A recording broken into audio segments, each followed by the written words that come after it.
Coming up, while Team USA falls at the FIBA World Tournament, the Brooklyn Nets continue to get long and lanky, adding a player in Harry Giles that maybe hasn't seen the court in some time, but still represents what Brooklyn needs, a potential of a bright future. We dive in coming up next. You are Locked On Nets, your daily Brooklyn Nets podcast, part of the Locked On Podcast Network, your team every day.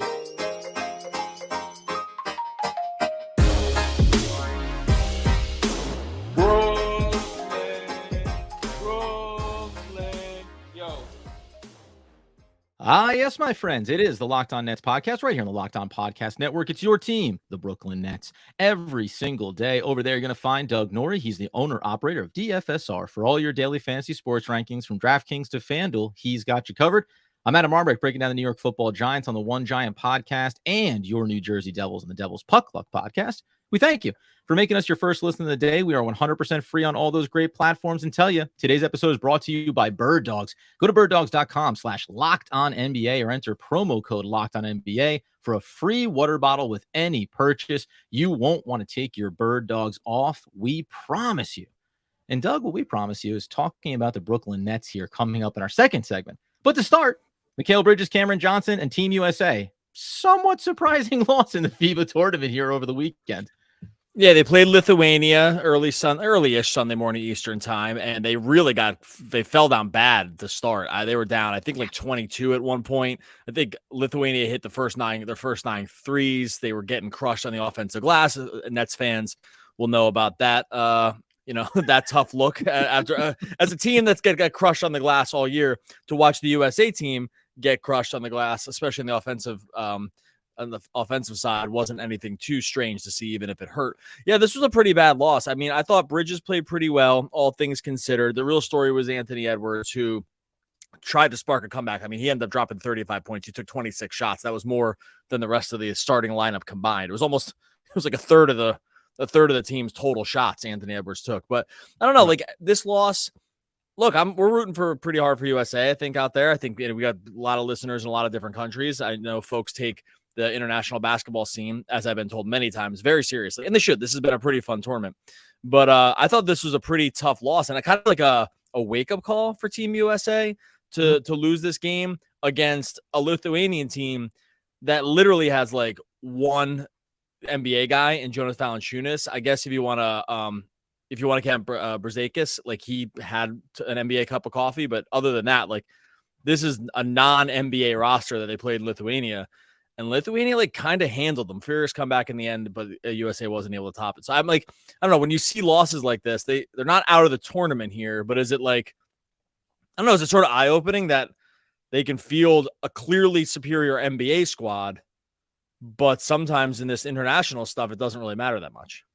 Yeah, there's something about, and we talk about this, and a theme that's important to the Brooklyn Nets going into this season, and when you don't have superstars, the highest level, fundamental basketball. Like sometimes fundamental basketball outweighs pure talent, right? And it's funny when you mention Anthony Edwards and his volume of shooting. The one thing that came to mind was it was ahead of this game. There was a quote from Mikal Bridges who was asked about your role, your volume of shooting in the FIBA tournament with Team USA. And it all came down to, as long as we're winning games, I don't care. It's about the team and about getting wins. And I think that's a theme that Nets fans can look at and carry over to Brooklyn when we talk about the upcoming year.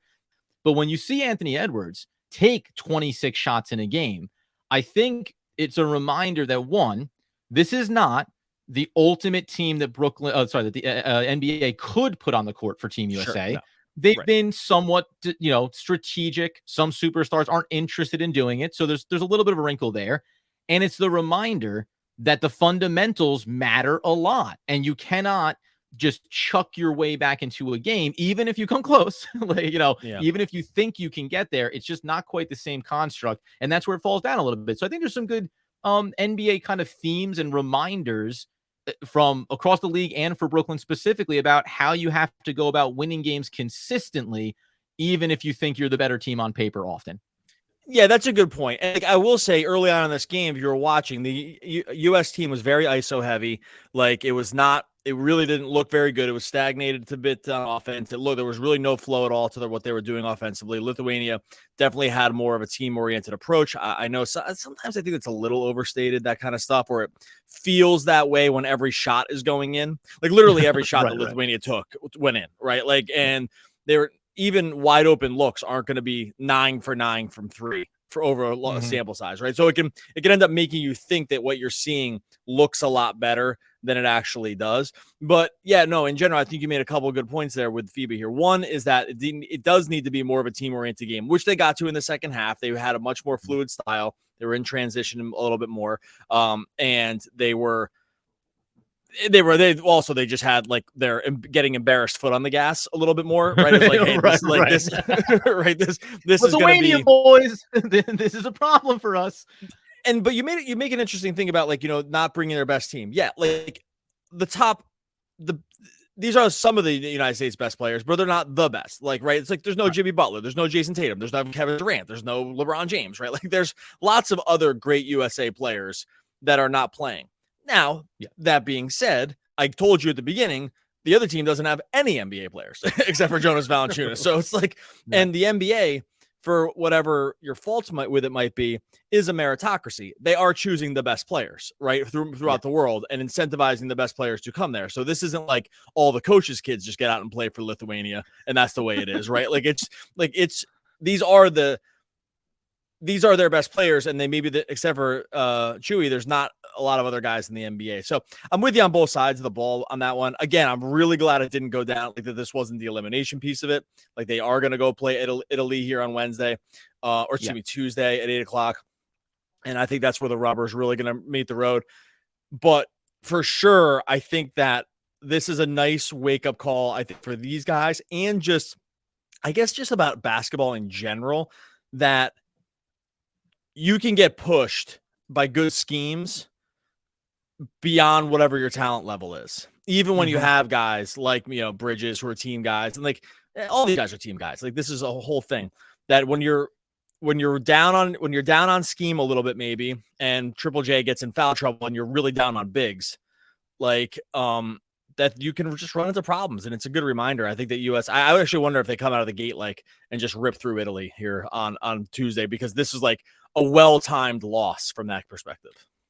Taking nothing away from Lithuania's win, sometimes you look a little bit beyond when you're staring down the schedule. Maybe Team USA. We could take away from it a little. We'll take away. Yeah, we'll probably take a little bit away from that there. Coming up here in a second, though, not only will we get into the Harry Giles signing for the Brooklyn Nets, but staying with the theme of FIBA, I'll ask Doug a question about what it means to be a world champion coming up next. All right, so I'm not going to take away from our good friends over at Bird Dogs, the best shorts I've ever worn. Point stop. They sent these bad boys in the mail a couple months ago. These things have not stopped hugging the Dougsters' legs for many, many months right now. I got them on right now as I sit here. Was down at the beach with the family earlier today. Bird Dogs were on because I know they can go in and out of the water. Super versatile. Good for a night in the town, too. They're really actually just perfect for every single occasion. You want to just go get a sweat in? Bird Dogs. You want to go out in the town? Bird Dogs. You're laying around just because you need something comfortable? Bird Dogs is the wick away fabric that they got. It fits a little slimmer, which is going to make you look good. Believe me on that one. It's got the stretch khaki.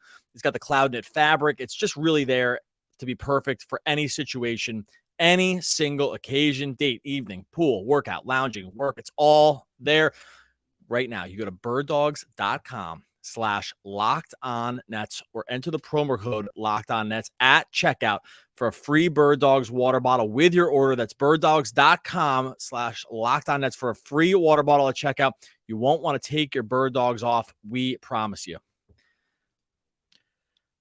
Okay, so the one other thing that I wanted to just touch on there, one aspect, the World Championship is just a lighthearted thing, mostly because Locked On Celtics host John Corrales has been having a field day over on social media, taking on all comers in this great debate. But one last note about the Lithuania game, when you talk about scheme, I think you saw a lot of this happening, especially on the defensive end for Team USA, where baseline drives, right, assignments were getting lost somewhat easily for a Lithuanian, power forward to be casually striding through the lane and getting at the basket.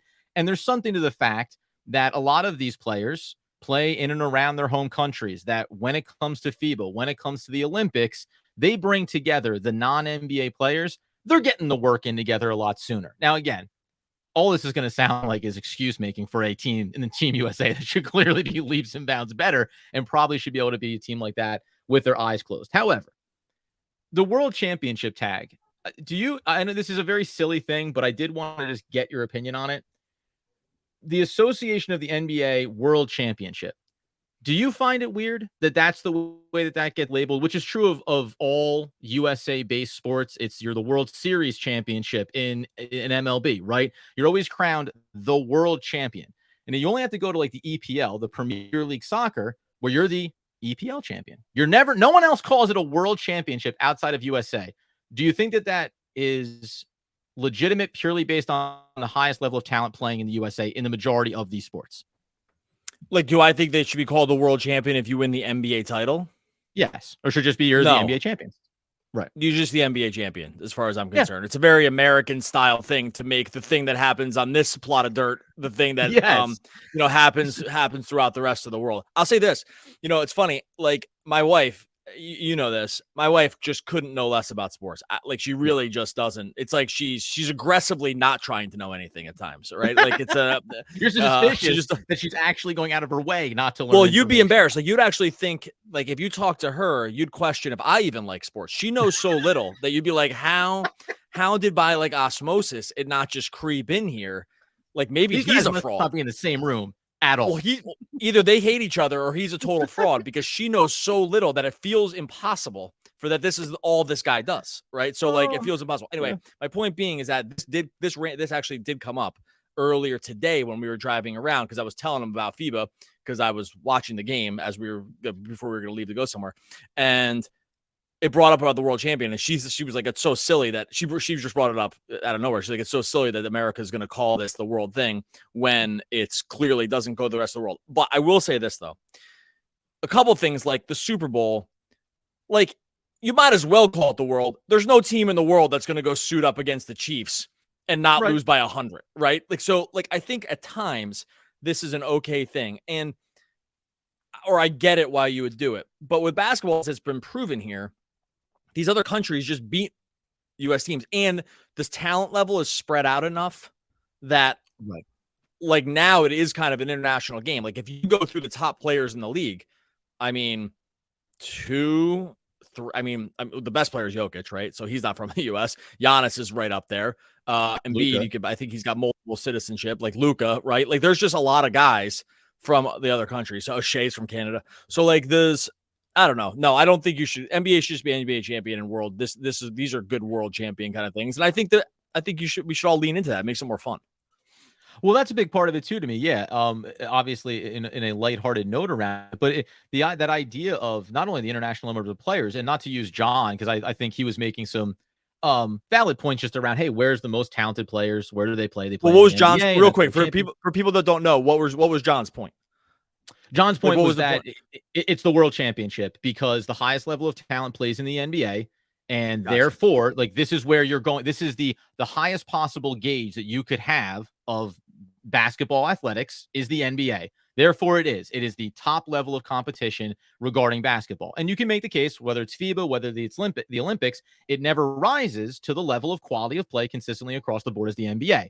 And my pushback, but it's like my disagreement is to your point is, yeah, and they don't play it internationally. There are not leagues across the globe. They are not fielding the talent pool. And by the way, it is the money and the finances of the NBA that takes these international players and brings them here. So sometimes it's just about where it's founded. By the way, why is the MLS not the best version of soccer? Because they didn't start first. The Premier League, right? The Bundesliga, these other places that bring together this talent pool is what provides you those barometers. I've always found it. I find two things weird. One, that it's referred to as a world championship in any sport. And two, that people seem to refute the idea that it should just be called the national championship, the Major League Baseball championship, whatever you want, the World Series champs. You need not call it the world. There's something very USA dominant about that that feels doesn't need to be applied here, right? Which I'm sure this is going to go over fantastic with the fan base. But let us know. I'm legitimately curious how basketball fans in general, especially if you like FIBA, if you like watching the Olympics, if you take in basketball globally, do you have a sense of of wrong or right around world championship being applied Well, to. I'll tell you right now, I can speak for our brothers and sisters across different ponds here. I know this to be the fact that other people do not view it that way because I got pushed back early on Twitter for some comments I made about FIBA and the pushback. And I'm not going to go back and look who this was. And it was all polite, right? But it was like, hey, just so you know, no one else views it this way. Like around the world, places like Australia, all the European countries, like they take it very seriously and it is like sort of sometimes appointment television to watch these teams play, these national teams play, because, and I think like the problem for the U.S. sometimes, I think the reason it's viewed this other way, like what John, whatever, like if the NBA champion is viewed as like the ultimate crown, is because there is slightly less nationalism stuff around some of these teams when it comes to the U.S. I think because frankly, the NBA exists all the time. So it just is not that big of a deal. The NBA is on all the time in the US. So like these other games don't maybe matter as much in like the collective consciousness because we have the NBA here all the time. And that's just geographically maybe lucky more than anything else. And also, honestly, we just mentioned it before. Maybe it's not like this for every team. And, Giannis didn't play for Greece and there are other examples. The US also doesn't have its best guys out there. Like these guys are great, but this isn't the best collection of US guys. Like I just named a bunch of dudes that are probably better on the hierarchy. And so I wonder too, if sometimes just because of like the nature of who they're bringing to some of this stuff, it levels it down for the US fan because they're like, well, that's just not even our best dudes. Right. Yeah. LeBron, KD aren't there. Like those guys are great. I don't know, whatever. I'm kind of making this up off the top of my head here, but like does that make sense? Like these kind of course, and these kind of things, I think they're just fascinating because it's rare, just to your point around where sports often, NFL, NBA, MLB, right? Even the hockey, which has a very international feel to it, but is almost solely plus Canada based in the United States. Things often have a very insular feel to them when sports are much more global than I think any fan base maybe perceives them. But as you mentioned, a lot of international fan bases when it comes to basketball see it that way because these are their opportunities to make statements. Lithuania, guess what? They're hoisting up a couple extra pints after a game like that when they say, look, you think we're not as good as some of these NBA quality players? We just dunked on you, right? Going through the FIBA tournament. So I think it matters. Last thing about that, it's also a bad look for us to think like that and then lose. You know what I mean? So like that's the other problem, right?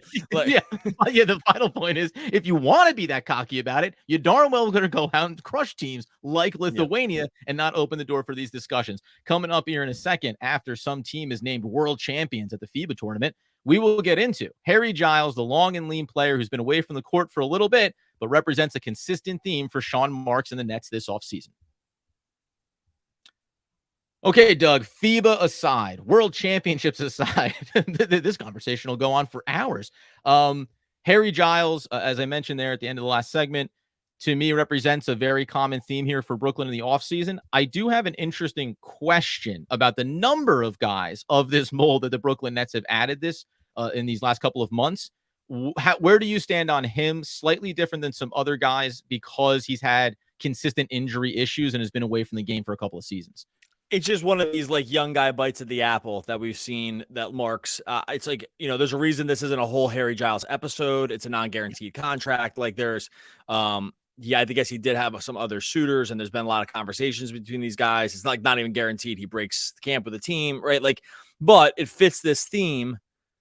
It fits this theme of like, okay, we want long guys. We need more rebounding stuff on the inside. We really were undersized. And it's not like any of these guys like have huge girth or anything, but Trendon Wofford, right? Darius Baisley, Noah Clowney, and now Giles. These are guys with like really long wingspans, have shown are either like in the draft or sort of post-hype kind of guys.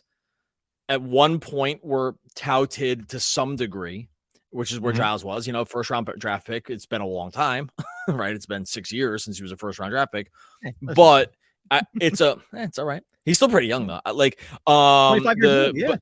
That's what I mean. He's like, he just turned 25. So it's not like he's super old, even having been drafted a long time ago. I think it represents this. Let's take lots of different shots at this. I think it's a sign they don't believe in Daron Sharp too much.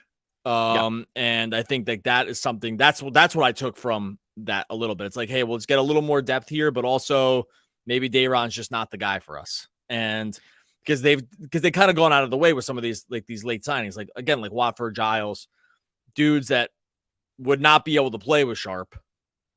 So, right, like probably not. Maybe Watford a little bit. Does that make sense to you? I kind of see it more as an indictment that like they maybe want to see if they can grab something that and Sharp just doesn't fit exactly what they're trying to do. I don't know. Maybe that's me reading into it too much.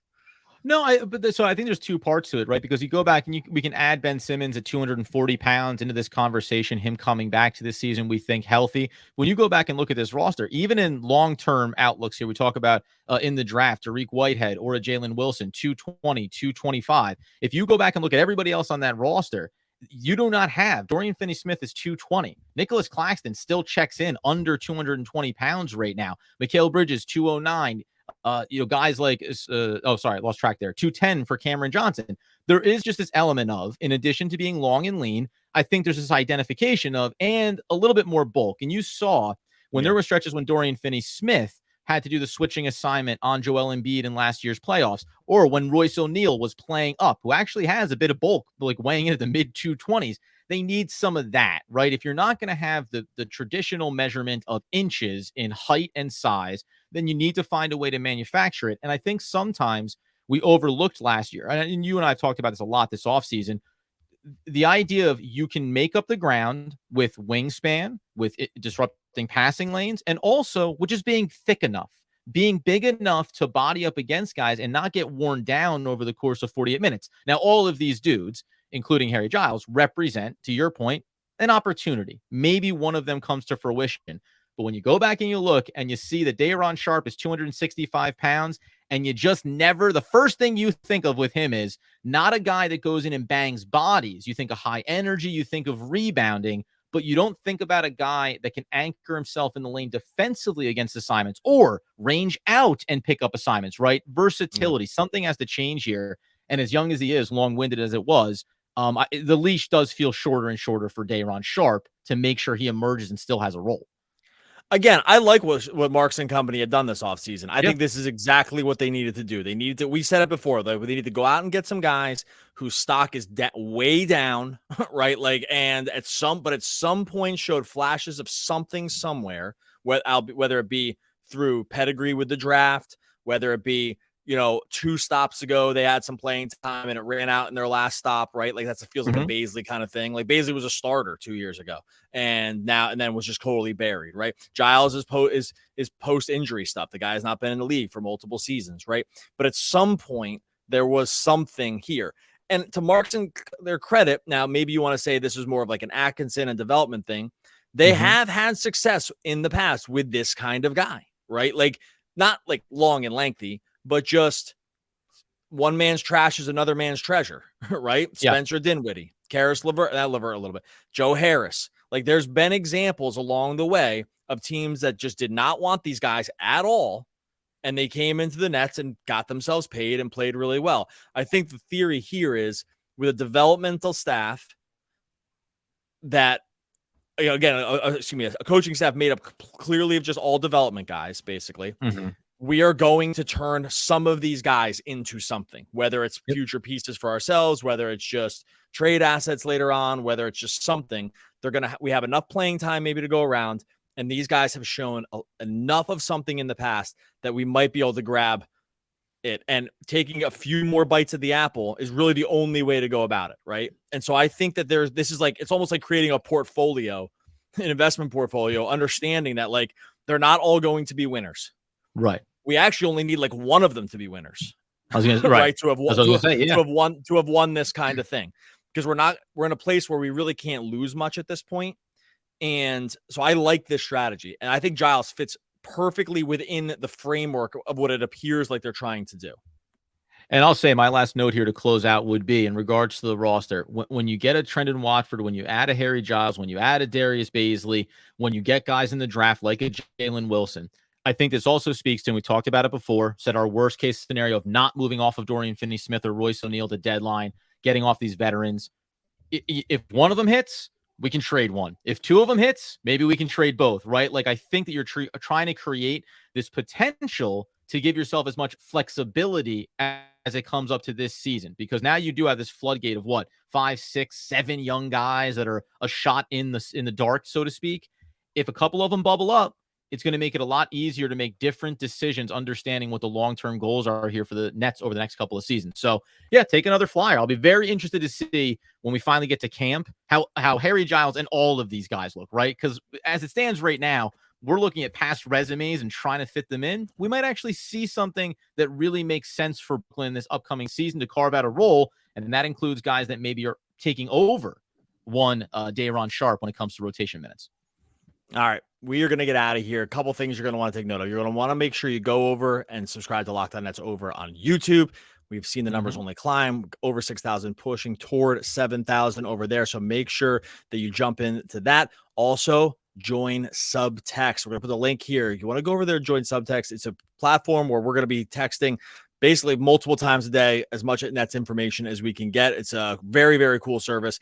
We'll put a link in the show notes. It's joinsubtext.com/lockedonnets. It's a free trial for it, so there's really no downside. You go there, see the free trial, see what we're pumping out there. But it's a very, very cool thing. The whole network is basically on this. You're going to love it if you get in there. So join subtext.com/lockedonnets.